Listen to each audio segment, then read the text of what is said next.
মোট 10 দফা দাবি নিয়ে পশ্চিম জেলার জেলা শাসকের কাছে ডেপুটেশন প্রদান করেন বাম নেতৃত্ব। শনিবার বিভিন্ন মহকুমা থেকে আগত প্রতিনিধিরা জেলা শাসক ডক্টর বিশাল কুমারের সঙ্গে দেখা করে তাদের দাবি সনদ তুলে দেন।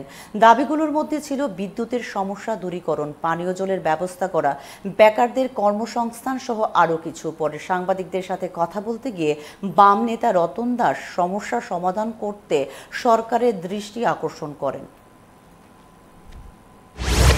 গত 4-5 মাস যাবৎ আমাদের জেলায় রেগার কাজ মানুষ পাচ্ছেন না।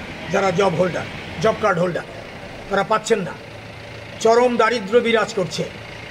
টুয়েপের কাজ নেই, একটা ভয়ঙ্কর অবস্থা, তার সঙ্গে খাদ্যের অভাব। তারপরে আমরা বলেছি যে এই ভয়ঙ্কর যে পানীয় জলের সংকট, জেলার বিভিন্ন জায়গার মধ্যে পানীয় জলের সংকট, বিভিন্ন জায়গার মধ্যে রাস্তা রোকো করছে, অনেকে পানীয় জল পাচ্ছে না।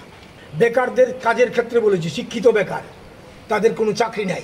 সরকার প্রতিশ্রুতি দিয়েছিল চাকরি দেবে, চাকরি নেই, কাজ নেই। টেট পাস করে বেকাররা বসে আছে, সেখানে কোনো কাজ দিতে পারছে না, কাজ দিচ্ছে না। এবং বিভিন্ন লাইন ডিপার্টমেন্টে কাজ দেওয়ার কথা, যারা গরিব শ্রমজীবী মানুষ, অসংগঠিত শ্রমিক, তাদেরকেও কাজ দিচ্ছে না। এই সঙ্গে আমরা উল্লেখ করেছি শিক্ষার অবস্থা।